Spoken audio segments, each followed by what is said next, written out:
guys, it's Julia from James Squared Vintage. Welcome back to the channel. We are here today with kind of a pack with me video. A lot of you have expressed interest in knowing like what sold, how long it took to sell, like what did I actually get for these items that I'm picking up at the bins or that I'm picking up on estate sales or whatever. And I thought that this would be a good way to do it while actually like getting work done. But welcome to the dining room. I've been trying to figure out a place where I can film these, where I can kind of get everything into frame, and my office is just not working. So welcome to the dining room. So what I'm shipping today are orders that came in Friday evening after I shipped through Monday morning, early morning. So basically my weekend sales. It's currently Monday, September 18th. I think it's the 18th. The 18th. So again, everything from basically Friday night after about 5 o'clock to this morning at about 8:30. So we had 11 sales come through with an average sales price of $39.16, which is really good. You know, you kind of, everybody's got like a target where they want their sales to be. I aim to have my sales be about $30. I try to pick nicer quality items to kind of match that. So anytime I have a stretch where I have an average sales price that high, I'm super happy. So without further ado, let's get packing. So the first item we're going to ship out here is this great pair of Sebago kind of taupe wingtip brogues. I literally grabbed these as I was walking out the door of a thrift store once. They were half price, so they were like $4.98, something to that tune. And I just really liked the style. You know, I have a tendency to sometimes buy what I would like to wear. So if it doesn't sell, I'm not mad about it. But I just thought that these were really stinking cute. And I know Sebago is a pretty good brand. I mean, they're not $400 shoes, but they are every bit of, you know, they would be every bit of $150. So I got them, and when I brought them home, you know, the risk of me picking them up kind of as I left was that I didn't really have a ton of time to comp them in the store. So when I got home and I looked at some sold comps, you know, I was seeing anything between like $15 and $75. So where do you even go with that? You know, with the majority being kind of on the lower end. So I priced these at $40, and on my spreadsheet, I'll usually have a price that I list them at and a price that I kind of expect to get. Just, I like to gauge how accurate I am in terms of like my forecasting, and you know, it's just a way that I keep tabs on current pricing. But I thought I would get like 25 for these. I always kind of estimate on the lower end. But they ended up, I had somebody come in and like it, and my sidekick sent them, so I listed them at 40, my sidekick came in and sent them an offer for 37, which they accepted. They've been sitting in my store for a month and a half, so I was super happy to like move them out the door. But that basically brought my profit to $22.69, which I'll take all day. You know, it's still money in the bank, it's still a good profit. And it's a great pair of shoes going to a new home. So I'm very excited about that. Next up here, I've got this, I literally have this listed in my spreadsheet as the confusing sweater. Because when I first picked this up, it had one sleeve turned inside out. And as you can see how the construction is, it's all like pieced. So it took me, I mean, I kid you not, like a good 5 minutes to figure out how this went on. And once I got it on the mannequin, it looked great. It is by Free People. I had never seen it before. Let me just hit this with the lint roller one more time. Now it is Free People, but it is not one of their more like substantial fabrics. It's not like a linen or a silk or anything like that. It's definitely an acrylic piece, nice and cozy and in great shape, but still acrylic. So I had listed it for $26, expecting to get like 15. I also could not find the style, so you know, you just never know with those. It was a bins find for $1, so I wasn't, you know, even if it sold for $15, I would still have meat on the bone to make money. But it ended up, so I had it listed for 26. I had an offer come through for 18. It had been there for about 2 or 3 weeks, but I accepted it. I didn't know if I was going to get another offer on this. It's generally lower than I like to accept, especially for something like a Free People. But because of the fact that this wasn't like a cotton linen, and because of the fact that it wasn't necessarily like a style that I had seen or heard of before. In fact, I actually never found the model name for it. You know, $18, I'm not mad at it. It brought my total profit to about $12.20. So again, not lighting the world on fire, but listen, all those small sales add up. You know, there are people out there. In fact, I met somebody at the bins last week who she was buying volume. She had something to the tune of like 150 pieces, and we were chatting while we were waiting in line to check out, and she was like, "I'm gonna sell these all in one day." And she does Posh shows, you know, and she sells things for $3 and $4, but when you're paying $1 for it, there's still, you know, profit to be made there. So don't shirk the small sales. Next up, guys, we've got this absolutely gorgeous Ted Baker dress. Now, this one I paid up for a little bit. I think my cost on this was like $9.99. This is a full price Goodwill purchase, but it is Ted Baker. So this is just a pro tip if you've never heard of Ted Baker. If you are in the market, just personally, for a little black dress that will literally last you forever because the styling is classic and the construction is absolutely positively rock solid, look for Ted Baker. They retail for somewhere in the vicinity of about $300. But they resale for about a third of that. And you know, for $98, that's what I had this listed for. This dress is absolutely incredible, and this buyer will have this forever. It's a really beautiful dress. It's a super classic bodycon silhouette with a V-neck, lined in the kind of trademark Ted Baker floral fabric with an exposed zipper on the back. So I paid, like I said, I paid full price for this in the thrift store, just knowing it's Ted Baker. It's a beautiful piece. It's a classic piece. Like, this could sell 15 years from now, despite whenever it just doesn't matter when it was made. And it would still sell for the same amount of money because their styles are so classic. I believe they're from the UK. I believe Ted Baker is a UK-based designer. And it's just very classic, really kind of menswear inspired construction, which really resonates with me. But seriously, if you are in the market for something like this, like a forever little black dress that will never be out of style, Ted Baker. It's a win. So I listed this for $98, and I kind of expected to go back and forth with somebody and grab $75 on it, but it came through as a full price sale, which I was super excited about. It had been up for about a month, and my profit on this ended up being $68.40, which is an incredible profit, you know, on a $10 investment. Whew, guys, that was a very lucky catch. I had gone through all of my labels like 4 or 5 times this morning, but this sale came in like as I was wrapping up doing my labels. And as I'm putting it on, I'm like, I sold this on Etsy, or I sold this on Poshmark, and I'm like, this does not look like a Poshmark label. And I'm very lucky that I caught that. So yes, this is going off to the actual buyer, and she's got a lifetime dress en route. And guys, I apologize if it's a little like echoey in here. Again, I'm in my dining room. There's not too many soft surfaces, so just bear with me as I figure this all out. But this next sale comes from Etsy, from my Etsy shop, where I sell, you know, all my vintage pieces. And this was a really cool Carhartt piece. Now, this is a PSA to anybody who sells. Carhartt sells. That is the end of the story. If you see Carhartt and the price is right, get it. If it's got an FR on it, which means I believe flame retardant, even better. These are really hard to find. Now this I don't think went to somebody who was going to be doing like actual work in this.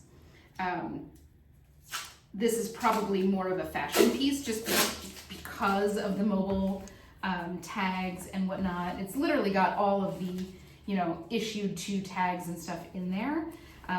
This again was like somebody named Lonnie stopped working at mobile, and this is this is his uniform. I actually got 2 of these, but this sold, because it's not necessarily something that somebody's going to be able to use, like go to a shop and use themselves. I put $28 on it, kind of expecting to get 20, and it came through as a full price sale. So I'm super pleased with it. It is in great shape. Again, the flame retardant stuff is like the most desirable in terms of Carhartt, but when it comes to Carhartt, like I have sold Carhartt with holes in it. It's just when it comes to workwear, when it comes to stuff that is like made to be worked in, it just doesn't get better than Carhartt. And when it comes to vintage Carhartt, there's a huge collector's market, and even bigger collector's market when you go overseas, like Japan in particular has a real obsession with American workwear. Like if you're ever to find a great pair of like old Levi's jeans or old Carhartt, try to sell in Japan first. As a matter of fact, Carhartt has such a, it has the workwear appeal, but it also has a lot of like streetwear appeal. This can go in here. Pretty tight. So it's got a lot of like streetwear appeal as well, so much to the point where they actually released a line called Carhartt Work in Progress. Let's give you the box. So if you ever are out and about and thrifting and you see a work in progress piece, I almost want to say don't even look at the price, just get it, because it will sell. It's kind of hard to find, and it's it's got the style, it's got the streetwear style, but at the end of the day, it still has the quality of Carhartt. So it's just one of those brands that reliably moves if you can find it. It's a little difficult to find, but it will move, and it will move quickly if you find a Carhartt work in progress piece. So again, I got this. This sold full price for $28. It had been in the store for about 3 weeks, and at the end of the day, my profit on this was $21.40. So very excited about that one. And I do have another one that I listed right after this one sold. Next up here, and this was, classic mistake. I grabbed this, and it's from a company called Fry and Company. And I saw Fry, and I thought, ooh, like the Fry I know. Get home, do some more comping on it, and sure enough, it's not the Fry I know. But, the quality is really nice. It's super soft. It's got a nice kind of like Western look to it. So I put it up, for $18. I found other pieces kind of in that vicinity, $18, somewhere between 15 and 20. And I expected that I would get like 15. Again, I always try to estimate what I'm going to get on the lower side of the range. Just, I am somebody who likes to plan for the worst and hope for the best. And, this came through with an offer at $16, or she had liked it, and my sidekick sent out an offer for $16 with discounted shipping. And she accepted. So, another one that is not necessarily lighting the world on fire with the sales price, but it's a great shirt. She was super sweet. We went back and forth a couple times. Seems like she's gonna love it. So I'm happy to get this out the door and into a closet where it'll be used again. But definitely a cautionary tale for comp as much as you can in store before you check out, because I don't know if I would have grabbed this knowing that it wasn't the Fry that I was familiar with. The label helps, right? The label helps.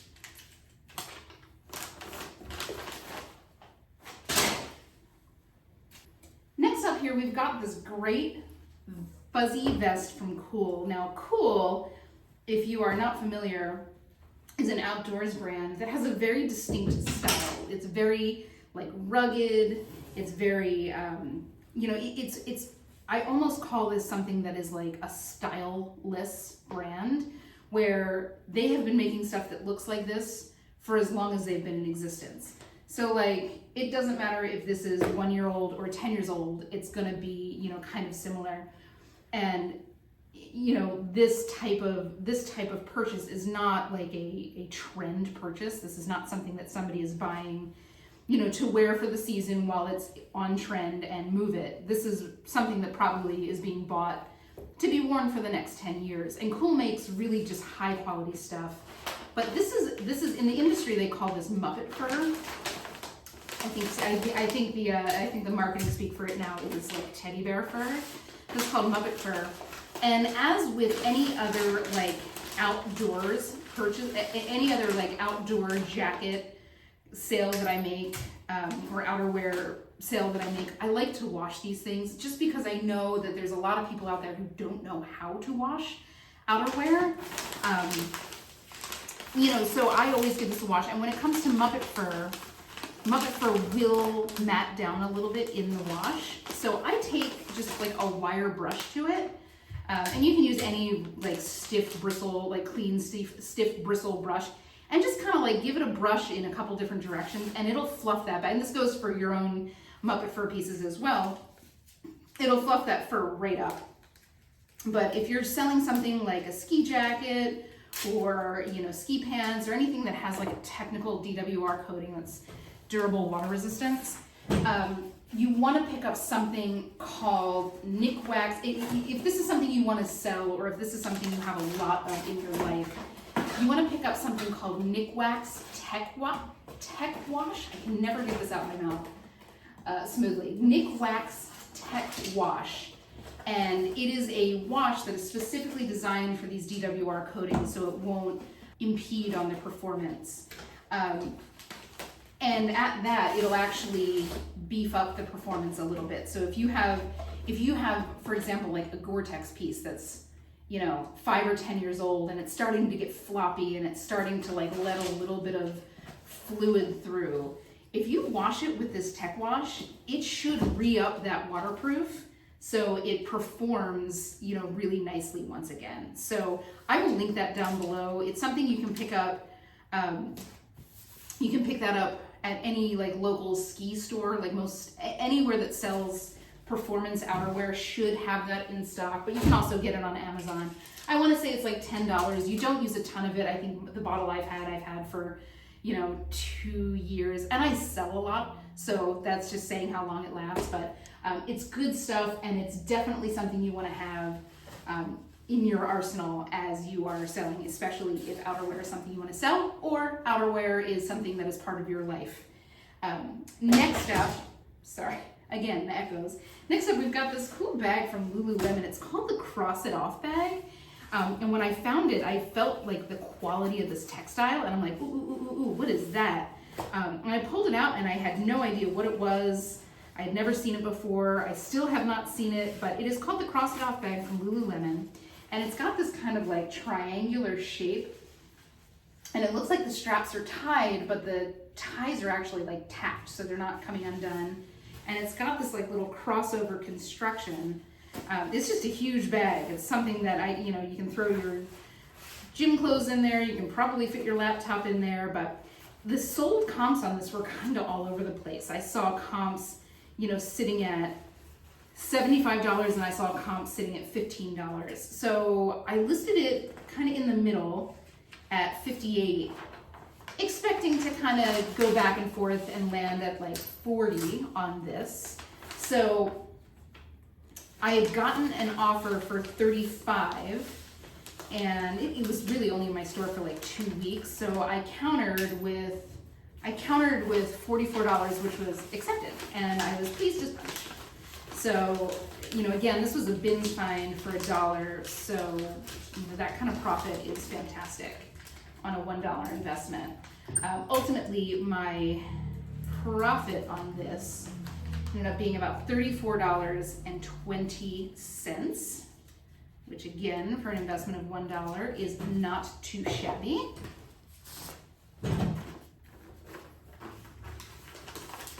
It just goes to show, like, anything Lululemon will sell. The thing about Lululemon is that it has such devout followers that even if it's a more obscure piece or an older silhouette, you know, there are people out there who, you know, who miss that silhouette and are more than happy to buy it secondhand. So great find there. And speaking of older Lululemon, I found this Between the Lines top. This is an older silhouette. You can usually tell by the wider neckline. They don't really make these anymore. But it is a bigger size. It's a size 12. And it's got a little bit of visual interest here with the snake print accent on the sides and sleeves. It's got super flattering seaming on it. But again, you know, it's an older Lululemon silhouette. They don't make it anymore, so people will be on the hunt for like specific shirts, specific models, specific like necklines.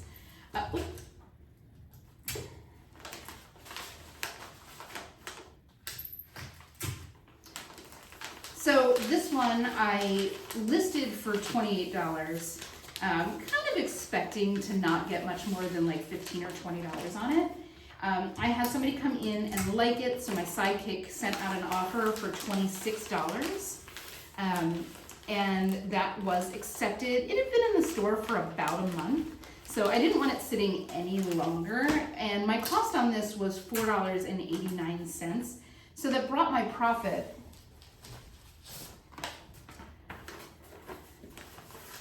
to $13.89. You know, again, for an older Lululemon top that didn't really take up inventory space for that long, I am pretty happy about that. And, you know, again, I'm getting this into the hands of somebody who really, you know, probably misses this silhouette quite a bit. And, you know, just as they age, you know, as they get a little older and older, there's less and less of them on the market. Next up here, we've got definitely a Bolo brand. I had never seen this before in my life. I had never heard of them. But it definitely fell in that if it's unusual and well-made, pay attention category. And it's this brand called Evie's Tree. And they make these really like super adorable, like on-pier waist, ruffled trim hoodies. And the fabrication on this is so high quality that I knew that this was something. So when I got it home, you know, I did a little comping on it, and they were sold initially for somewhere between $100 and $150. And this is the second of two that I found. I found another one that was like a green polka dot. But the comps on it were all over the place. You know, I saw some that had sold for, again, $20. I saw some that sold for $100. I mean, so it was really, let's throw a number on there and take a chance. But I knew that something like this was bound to have some kind of devotees because the company doesn't appear to be in business anymore, which I never like to see. You know, especially when it's something that's really high quality and obviously fits a niche. So I put $78 on it just as kind of a wild guess, like a wild, who knows, maybe somebody will pay for it. You know, if not, I'll get a fair offer or I'll drop the price in a month or so if it hasn't moved. But, so I had it listed for $78. I kind of expected to get maybe $40 for it.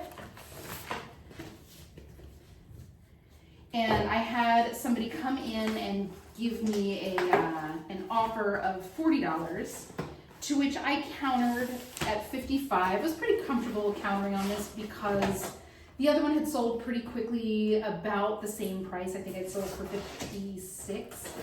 So I felt pretty confident countering on it at $55. She came back at $48, which I accepted. You know, again, this was a bins find. It was, I think, $2.50. It was a different bins location. But, you know, it's a great little hoodie. It's something you can't buy in stores anymore. So I'm super pumped to be getting this out to somebody who obviously loves this style and is willing to pay up for it.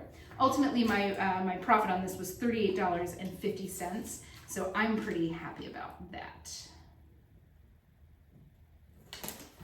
So my next two sales were actually from Depop, not Poshmark.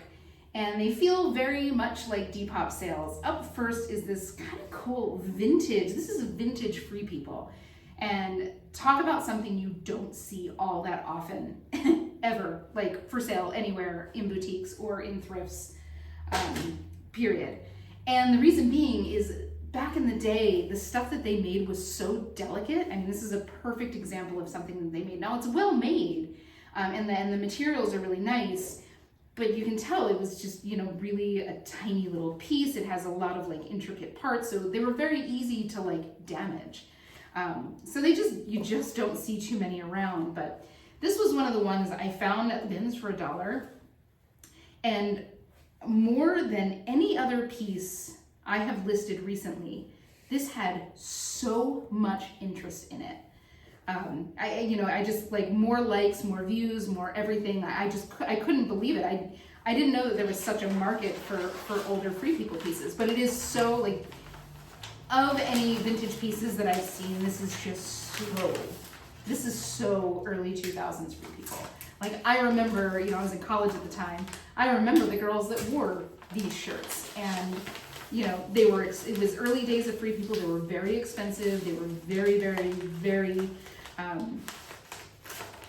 they weren't the easiest to find. I believe back in the day they were just sold in Urban Outfitters stores. And you know, I grew up again in the Philadelphia area where Urban Outfitters and Anthropologie and Free People are based. They're based out of the Navy Yard there.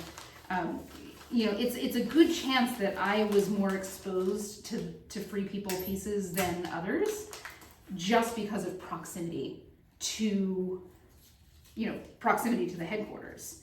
So anyway, this was a cool find. You know, for sure I grabbed it. I'm like, I knew that was the old tag. I threw it in my bag. I came, you know, that was a grab first, ask questions last. So I had it listed. It was in the store for just under 2 weeks, and I had a couple offers on it. Some of them like super lowball. I find that I get a few more lowball offers on Depop than I do on Poshmark, and that might be because of what works well on Depop out of my sales repertoire. But I listed this for $28. I expected to get like 20 on it. At the time when I kind of entered it into my spreadsheet, I wasn't really expecting the level of interest that I got in this, but I got an offer for $23.80 and I accepted it. You know, with a $1 cost, my profit ended up being $18.90. So that's a fun one, and I hope she's really pumped to get it because it is a really cool piece. And finally here, our last piece is this great pair of Gymshark kind of swishy pants. Again, I'm dating myself calling them swishy pants. Windbreaker pants. These are size small. Gymshark always sells very reliably. They have a pretty dedicated following. Their construction is always really nice. Their fabrication is always really nice. Again, this was another Depop sale. And I had put them up for $28. I had only seen one or two of these out there, so I wasn't quite sure what they were going to pull in. So I put $28, kind of expecting again to get maybe $20 on them. And they had been up for sale for about a month, so I was pretty excited to get them on their merry way. Come on. So an offer came through for $23.20. I feel like I get more of these like end change offers on Depop than I do on Poshmark, and I'm not quite sure why. I'm sure I'll figure it out eventually, but $23.20, which I thought was fair. Again, they'd been in the store for a little over a month, and I only paid $1 for them, so I accepted. And glad to get them on their way, with my profits ending up at $18.40 for this. So pretty pumped about that. You know, again, another Bolo brand to keep your eye out for as you're out hunting. The logo looks like a little bit of a shark, which I love. They have an interesting story as to how they were founded, which I always love, just as somebody who owns my own business, has run several businesses in my past. So I love a success story. But yeah, super pumped about that. It was a good profit and a great piece to get out the door. But that is it, guys. Thank you so much for hanging with me. I hope this was informative for you. If there's anything else that you want to know as I'm doing these kind of ship with me's, let me know. Sound off in the comments below. I would love to know. You know, I do this for you, so I want to know what you want to see. But other than that, guys, I really appreciate you hanging with me. It's been so fun for me to really bring you along on this journey. If there's anything here that you love, you wish you would have known about, or if you found, you know, have you found other vintage Free People pieces? Tell me about it in the comments. I'm just such a nerd for like the treasures people find. But other than that, guys, have a fabulous week. I'm gonna get these to the post office. Happy hunting, and I'll see you in the next one.